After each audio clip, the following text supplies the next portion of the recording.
안녕하세요, 여러분. 빅마켓 싱크 심플입니다. 여러분, 가방 하나 가격이 1억 원이 넘는다면 믿으시겠어요? 그런데 더 놀라운 사실이 있어요. 이 가방은 돈이 있어도 못 삽니다. 매장에 가서 버킨백 주세요라고 말하면 직원이 이렇게 말해요. 고객님, 지금은 물건이 없습니다. 혹시 저희 매장 구매 이력이 있으신가요? 네, 맞아요. 이 가방을 구경이라도 하려면 먼저 다른 물건들을 몇 천만 원어치 사야 할 수도 있어요. 그래도 사람들은 이 가방을 사려고 몇 년씩 기다립니다. 광고 안 해요. 물건 많이 만들지도 않아요. 세일은 187년 동안 단 한 번도 없었어요. 그런데도 이 회사는 명품업계에서 가장 돈을 많이 버는 회사 중 하나예요. 도대체 왜 사람들은 이렇게까지 하면서 이 가방을 사려고 할까요? 오늘은 사람들이 줄 서서 기다리는 그 회사, 에르메스의 비밀을 이야기해 볼게요. 이 영상은 투자 추천이 아닙니다. 공개된 정보를 바탕으로 한 정보 제공비 교육용이며 특정 종목이 매수매도 추천이 아닙니다. 투자 판단과 책임은 시청자 본인에게 있으며 본 채널은 투자 결과에 대해 어떠한 책임도 지지 않습니다. 에르메스를 이야기할 때 가장 먼저 떠오르는 제품이 바로 버킨백과 캘리백이에요. 이 가방들, 지난 10년 동안 매장 가격이 거의 2배 가까이 뛰었어요. 에르메스는 매년 평균 8% 가격을 올려요. 이건 미국 주식시장의 상징인 S&P 500의 연평균 수익률과 맞먹는 수준이에요. 가방이 주식처럼 우상향하는 거죠. 그런데 더 신기한 게 뭔지 아세요? 디자인은 거의 바뀌지 않았어요. 버킨백은 1984년에 처음 나왔는데 지금도 기본 디자인은 그대로예요. 소재나 작은 기능만 바뀌었을 뿐이에요. 유행을 타지 않는다는 건 시간이 지나도 촌스럽지 않다는 뜻이죠. 상황이 이렇다 보니 에르메스는 패션 아이템이 아니라 금융자산 대접을 받아요. 매장에서 1,500만 원에 산 가방이 문 밖을 나가는 순간 중고시장에서 3천만 원, 4천만 원에 거래돼요. 말 그대로 가방 재테크죠. 여기서 에르메스만의 기막힌 심리전이 시작돼요. 가격이 오르면 기존의 가방을 가진 컬렉터들은 내 자산 가치가 올랐네 라며 미소 짓고, 새로 사고 싶은 사람들은 더 오르기 전에 지금 사야 해 라며 조바심을 냅니다. 게다가 에르메스는 수십 년을 써도 멀쩡해요. 실제로 엄마가 쓰던 버킨백을 딸에게 물려주는 경우가 많아요. 자산이 세대를 넘어 대물림되는 거예요. 그래서 에르메스 가방을 갖고 있다는 건 단순히 비싼 가방을 샀다는 게 아니에요. 특정 계층에 속한다는 신호예요. 그 가방을 들고 있는 사람들끼리는 말 안 해도 서로 알아요. 일종의 심리적 소속감이죠. 하지만 이 가방, 돈 있다고 바로 살 수 있을까요? 천만에요. 인기 모델은 매장에 진열조차 안 해요. 버킨이나 켈리를 보려면 먼저 스카프, 향수, 옷을 사며 구매 실적을 쌓아야 해요. 그렇게 단골이 되면 직원이 조용히 속삭이죠. 혹시 버킨 관심 있으세요? 에르메스는 이 시스템의 존재를 공식적으로 인정하지 않아요. 리스트를 보여주지도 않아요. 그냥 재고가 없다고 해요. 공식적으로 인정된 대기 리스트는 없다고 하지만 실제로는 일종의 비공개 리스트처럼 운영되는 구조가 있다는 이야기도 많아요. 결국 2024년 미국에서 집단 소송이 걸렸어요. 이건 불공정하다, 다른 제품을 강매하는 거 아니냐는 거였죠. 에르메스는 우리는 그런 리스트 없고 자유롭게 판다고 공식 부인했어요. 법원은 2025년에 두 번이나 소송을 기각했어요. 에르메스가 이겼죠. 근데 2026년 지금도 항소 중이에요. 아직 완전히 끝난 게 아니에요. 정리하면 이렇습니다. 40년째 똑같은 디자인인데 가격은 매년 오르고, 리셀 시장에서는 매장보다 2배 넘게 팔리고, 수십 년을 써도 멀쩡해서 대물림이 되고, 사고 싶어도 자격이 있어야 살 수 있어요. 이게 그냥 가방일까요? 그렇다면 한 가지 의문이 생겨요. 어떻게 이런 게 가능한 걸까요? 왜 에르메스만 이렇게 할 수 있는 걸까요? 그 답을 찾으려면 187년 전으로 돌아가야 해요. 에르메스의 역사는 우리가 아는 명품 가방 브랜드로 시작되지 않았어요. 이 거대한 서사는 1837년 파리의 한 작은 공방에서 시작돼요. 창업자 티에리 에르메스는 여기서 말을 위한 안장을 만들기 시작했죠. 당시 파리에서 말은 지금의 자동차와 같았어요. 이동수단이자 강력한 신분의 상징이었죠. 티에리의 솜씨는 워낙 독보적이었어요. 결국 나폴레옹 3세 황실에까지 납품하게 되는데요. 이때 탄생한 게 바로 새들 스티치예요. 실 하나가 끊어져도 절대 풀리지 않는 바느질 방식이에요. 지금도 에르메스 가방에 그대로 쓰여요. 티에리는 평생 이 말을 입에 달고 살았어요. 최고의 가죽, 최고의 장인.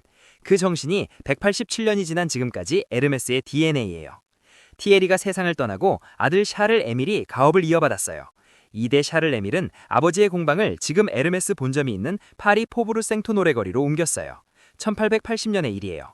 지금도 에르메스 본점은 그 자리에 있어요. 140년이 넘도록 같은 자리예요. 그리고 3대 에밀 에르메스 때 에르메스는 완전히 달라져요. 에밀은 단순한 마구장인이 아니었어요. 수집가였고 여행가였고 새로운 것에 열려있는 사람이었어요. 마구를 만들던 기술을 활용해 가죽 가방과 여행용 가방을 만들기 시작한 거예요. 이때 에르메스는 세계 최초로 가방에 지퍼를 도입한 브랜드 중 하나이기도 했어요.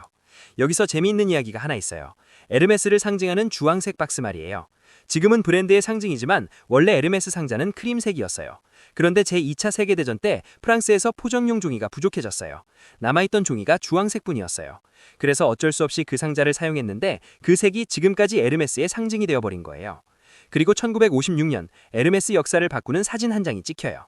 할리우드 배우 출신 모나코의 왕비 그레이스 켈리가 에르메스 가방으로 임신한 배를 가리는 장면이 전 세계 언론에 퍼졌어요. 그 사진 한 장으로 전 세계 여성들이 그 가방을 원하기 시작했어요. 에르메스는 그 가방에 공식적으로 그레이스 켈리의 이름을 붙였어요. 켈리백이 탄생한 순간이에요. 그리고 1984년 또 하나의 전설적인 가방이 탄생해요. 영국 배우 제인 버킨이 파리행 비행기에 탔어요. 짐을 올리다가 가방을 떨어뜨렸고 물건들이 바닥에 쏟아졌어요. 그러면서 옆자리 승객에게 타덜거렸어요. 쓸만한 가방이 없어요. 크고 실용적인 가방이 필요한데 마음에 드는 게 없다니까요. 그런데 그 옆자리 승객이 당시 에르메스 CEO 장로이 뒤마였어요. 뒤마는 그 자리에서 기내 냅킨을 꺼내 스케치를 그렸어요. 제인 버킨의 요청을 반영한 가방 디자인이었어요. 그게 버킨백이에요. 말 안장에서 여행용 가방으로, 그리고 왕비의 이름을 딴 전설의 아이템까지. 에르메스의 역사는 시대가 변해도 장인의 손기술이라는 본질을 지켜낸 고집센 가문이 어떻게 살아남았는지를 보여주는 위대한 기록이에요. 말 안장에서 시작된 작은 공방은 여행용 가방을 만들고 왕비의 이름을 딴 가방을 만들고 가수의 이름을 딴 가방까지 만들었어요. 하지만 한 가지는 한 번도 바뀌지 않았어요. 장인의 손으로 만든다. 에르메스는 200년 가까운 시간 동안 이 원칙 하나만 지켜왔어요. 그리고 그 원칙을 사업 구조에 그대로 반영했어요. 지금부터 그 사업 구조를 살펴볼게요. 에르메스가 다른 명품 회사와 가장 다른 점은 이 회사가 스스로를 그냥 패션 브랜드로 보지 않는다는 데 있어요.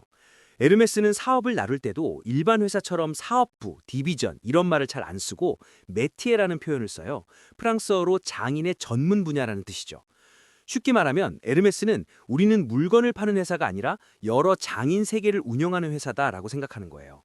가죽, 실크, 향수 등 총 16개의 메티에가 있는데 각 분야는 마치 독립된 작은 스튜디오처럼 자유롭게 제품을 만들어요.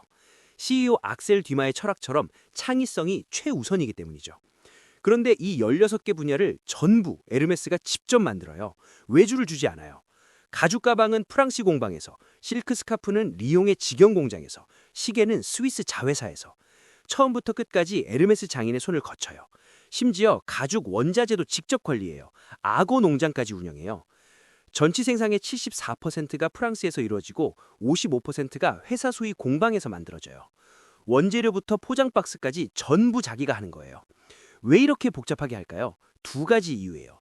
품질 때문이고 공급량 통제 때문이에요. 품질 얘기부터 하면 에르메스 가방 하나를 장인 한 명이 처음부터 끝까지 혼자 만들어요. 부품을 나눠서 조립하는 방식이 아니에요. 한 사람이 가죽을 자르고 바느질하고 마감까지 전부 해요.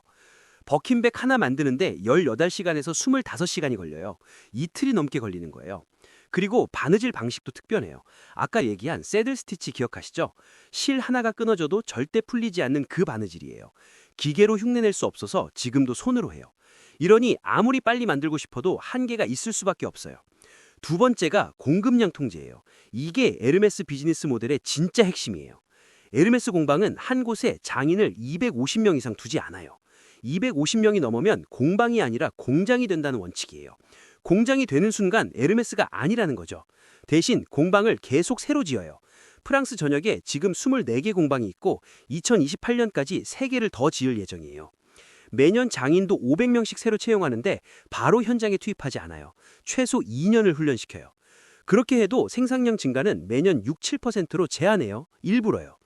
수요는 넘치는데 공급은 조금씩만 늘린다. 이게 버킨백 대기자 명단이 생기는 이유고 리셀 시장에서 2배, 3배가 되는 이유예요. 그럼 이 사업이 얼마나 클까요?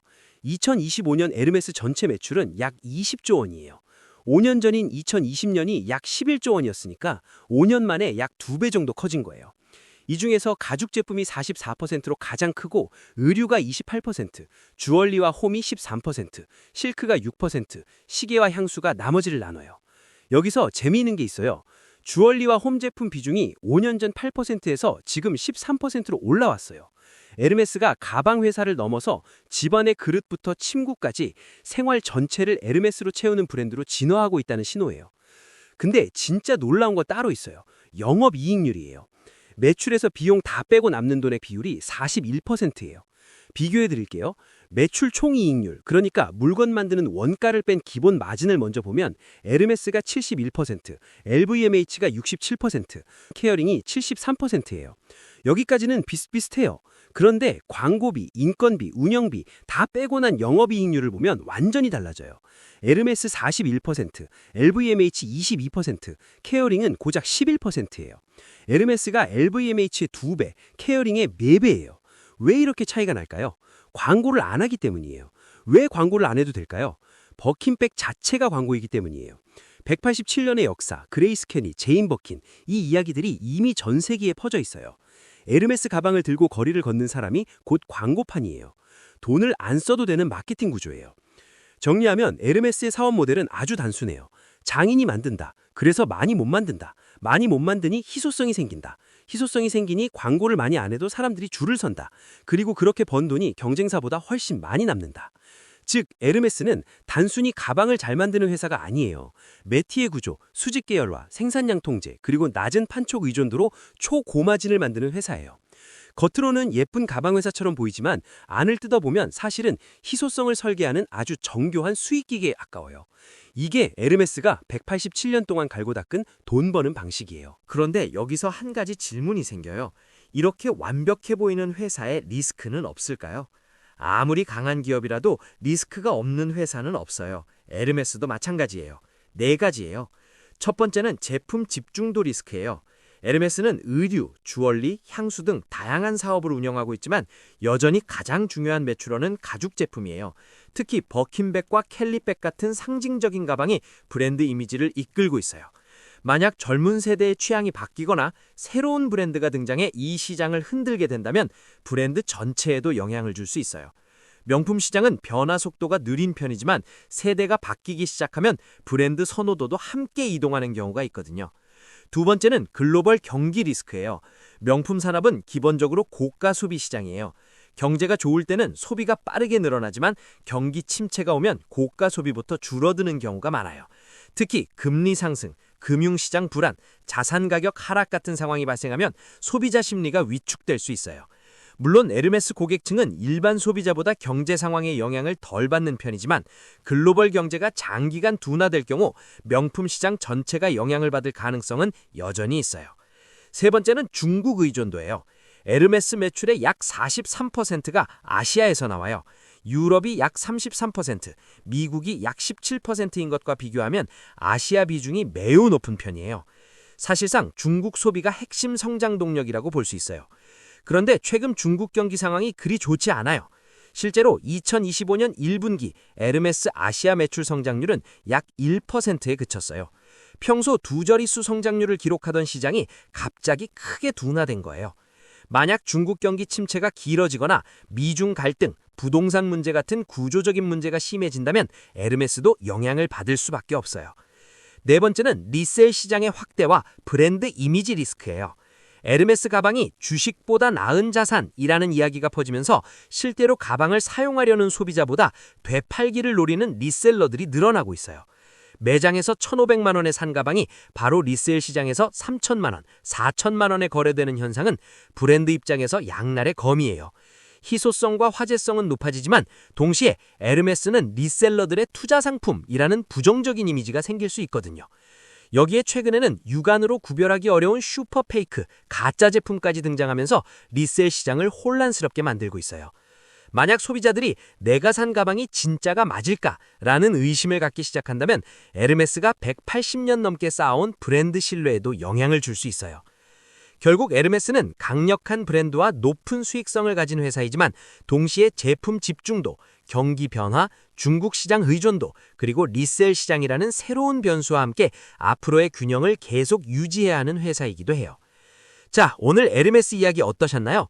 1837년 파리의 작은 마구 공방에서 시작한 회사가 187년이 지난 지금 가방 하나에 1억 원을 받으면서도 사람들이 줄을 서는 회사가 됐어요. 결국 에르메스가 파는 건 그냥 비싼 가방이 아니에요.